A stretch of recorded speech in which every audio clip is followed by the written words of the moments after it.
Hieronymous sighs as he sits back in his chair. Tori was only going to be gone for about 2 weeks, and yet he could scarcely stand to spend an hour without her company. He sat at his desk, an open tome in front of him, but it was like all the words were written in a language that he couldn't understand. Granted, they were in another language that he could barely understand, but he could at least comprehend most of the message if he applied himself. Right now, he just couldn't. He didn't want to. What he wanted was to have Tori back here with him. It was the most aggravating thing. She was loud. She was noisy. Sometimes when they were reading together, she would make small comments to herself, or make tapping noises as she drummed her fingers against the spine of the book. At first he thought that she was doing it to get his attention and disrupt him from his own reading, but apparently it was just something she did, and he decided never to mention that it bothered him. He knew it would only make her feel guilty, and he couldn't take the chance that she would decide to spend her leisure time elsewhere. Especially now, considering that he was unable to focus without her little interruptions. And she was right when she had said that she hoped the silence wasn't too pervasive without her presence, because it was. It unequivocally was. He thought about writing to her, but what would he say? Only that he missed her? He could ask her how she was faring with her friends, but Tori was loquacious. She would spend hours drafting a letter instead of spending that time on her vacation, and it wouldn't be fair for her to demand that she maintain constant communication when she would be home in a matter of days. He had spent over a decade by himself. During holiday breaks at Iris Academy, he sometimes went a week or more without even speaking to another individual. He told himself he didn't mind it, but at that point, it was because he had shut himself down from any and all outside communication. At that point, he honestly could say that he didn't know any better. But being in this room, by himself, brought to mind all the ways in which he could have lost her if he had behaved differently. After all, he'd been standing in this very room when he told Tori that he had scheduled the severance. He had thought it was in her best interests, and although she had quickly proven otherwise, there was a part of him that still held fast in the notion that he was a detriment to everyone around him, and Tori would be better off without him. But the selfish part of him won out, and he had given in to her. Now it almost felt like he was paying a price for doubting her, learning what life would be like without Tori in it. It would have been quiet, and he had never before realized just how stressful quiet could be. He had spent most of her second year at school constantly fretting over her, wondering where she was and if she was safe. At first he thought he might be relieved not to have that constant burden hanging over him, but in the absence of her presence, what was there to concern himself with? Nothing. Big, fat, nothing. Even if he had gone through with the severance, he still would have watched her. Secretly, of course, to make sure that she was still getting along okay. But how long would it be until his affection turned to obsession? Even if he didn't act on it, he still would have been able to shake how he felt about her. And then, once she had left Iris Academy, he would have felt as lonely and hollow as he did now. She would go off and spend the rest of her life pursuing her magical talents and marry some nice boy her own age. He would remain at Iris Academy, as gloomy as he had ever been, despondent, but at least secure in the knowledge that he had tried to do the right thing by her. But then again, this was Tori he was thinking about.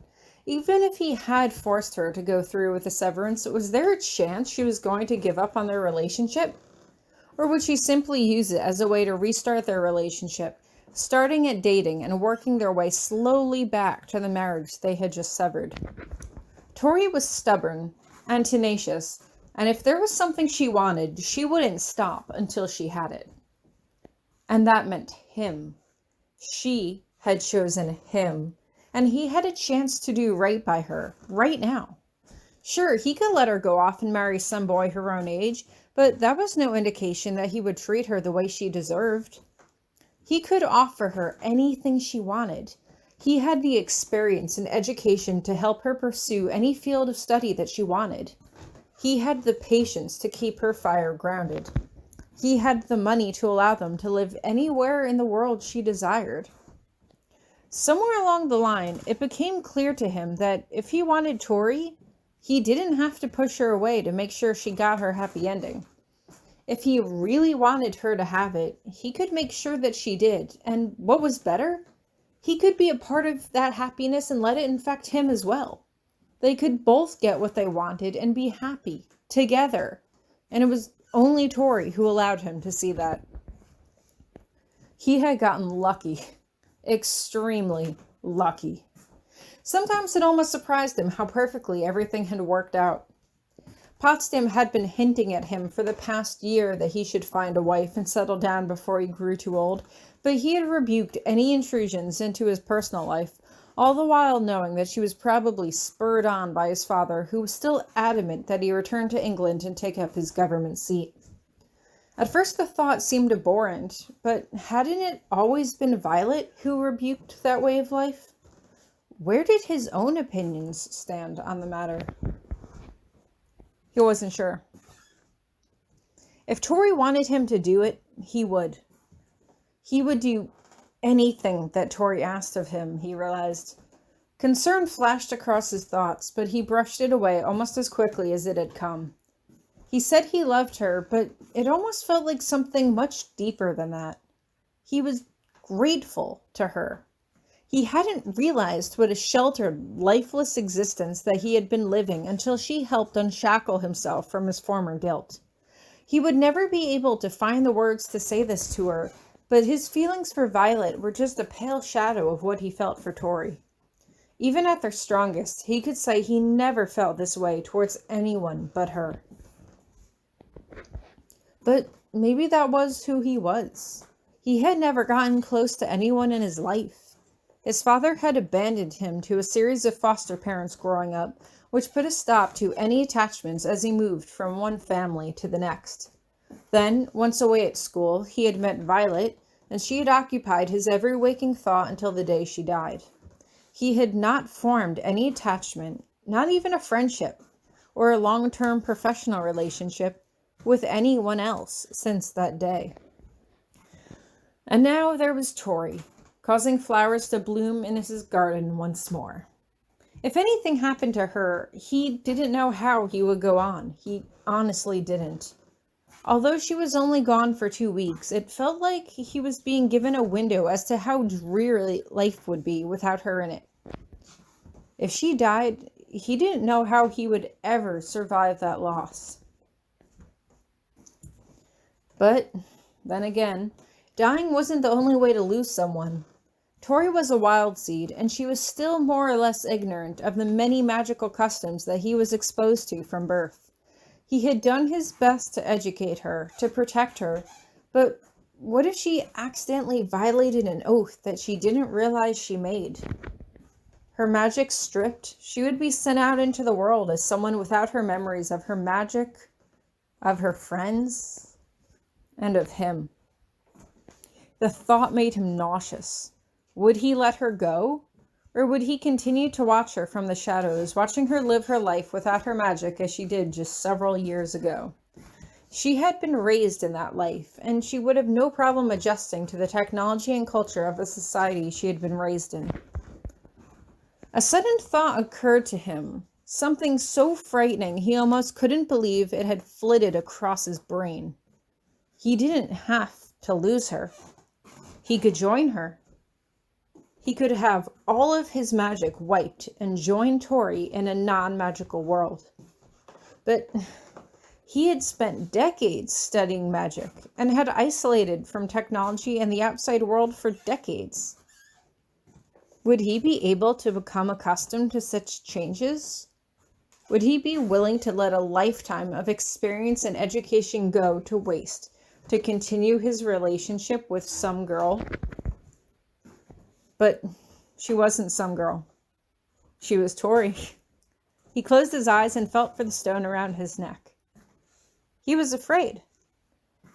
Years of solitude had built up a fractured, lonely existence. And while it was considerably better with her in it, he never thought about how hollow life would seem without her.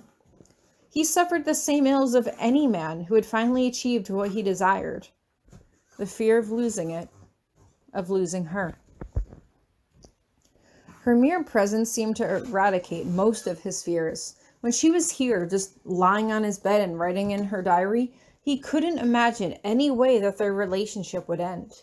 She wanted him as much as he wanted her, and she seemed to appreciate the ways in which he was helping her grow into the world around her. If something did go awry, he told himself he would be able to see it, and he could fix it before the irreparable hole tore them apart and ripped her away forever. But now, with her out of his sight, what was he supposed to do? How was he supposed to protect her?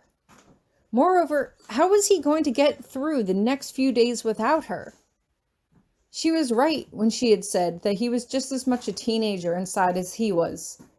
As overdramatic as she could be, was he really any better? She had been gone for only a week, and already he was considering how his life would basically be over if anything had happened to her. There's a sudden knock on the door, and he opens the door to find Daniel Callister standing outside, shuffling his feet awkwardly. Hieronymous just raises an eyebrow as he looks down at him. "Come in. Quickly." The boy enters, and Hieronymous folds his arms across his chest as he waits for the boy to explain himself. "You know you shouldn't be seen coming here," Hieronymous says. "I hope this is important."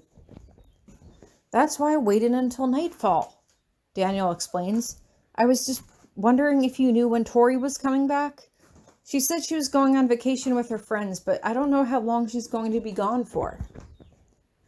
"She'll be back soon enough," Hieronymous grunts, although he was almost grateful for the intrusion.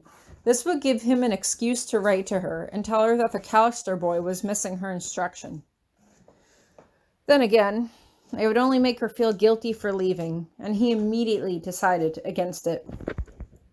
"Oh," Daniel says as he pushes his sneaker into the floor as he digs his hands into the pockets of his robes. "Can I study with you then? I already got through the readings that Tori assigned me, and I don't know what else to do." As lonely as he was, Hieronymous wasn't that lonely.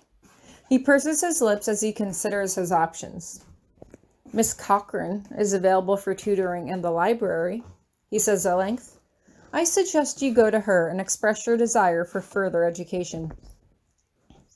Daniel wrinkles up his nose. "But Tori made it clear that she did not trust Minnie and didn't want me studying with her." Hieronymous just arches that quizzical brow again. "And you trust Tori?" Daniel hesitates. Yes?" "And what has she done to invite such trust?" Hieronymous asks as he folds his arms over his chest again. Daniel shrugs uncomfortably. "Well, she studies with me. She introduced me to her friends, and she seems to want to make sure I'm happy here. And you told me I could trust her, so I do. The only thing she won't tell me is who her boyfriend is." "Boyfriend?" Hieronymous echoes blankly. He's about to let anger get the better of him before he remembered that Daniel seemed to have forgotten that they were married. Or had he never told him? He thought for sure he would have, but perhaps it had slipped his mind? Seeing Daniel in front of him was like staring into a mirror of his past, and he didn't like gazing at his reflection for too long. "Her friends keep teasing her about it like it's one big inside joke," he continues. "Do you know who he is?" Hieronymous can't help but smirk as he looks away. "I might have some idea." Daniel bristles. "And let me guess, you won't tell me either?" Hieronymous just shrugs. "Do you really want to know that badly?" A new, sudden, alarming thought comes to mind. "Are you, perhaps, jealous?" "What? No," Daniel says immediately. She's almost a third year. She's way too old for me. He turns to head out the door. I'll go steady with Minnie, but if Tori gets mad at me for it, I'm telling her that you told me to. She seems like the type to hold a grudge, and I don't want her getting mad at me. Hieronymous can't help but snort under his breath. You have no idea. Daniel shakes his head. What was that? I said run along, Hieronymous says as he straightens up, and Daniel is out the door without another glance back. As soon as he shuts the door behind him, Hieronymous can't help but let out a small laugh. Maybe it was better that the Callister boy didn't know of their marriage. If he thought 2 years was too old, he'd hate to see him react to the 14-year age gap between him and Tori. Then again, he hadn't really thought about their age gap in quite some time.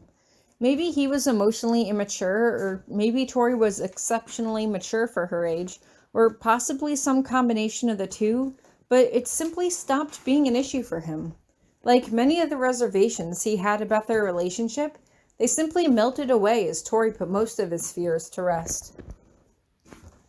With a sigh, he lay down on his bed and pulled the stone into his hand as he closed it tightly in his fist. He remembered the look on Tori's face when she realized she had fallen asleep listening to his heartbeat. It wasn't the embarrassment of the confession that he remembered. It was the surprise that he was willing to open himself up to that kind of raw, emotional intimacy with her before he had even verbally declared that he loved her.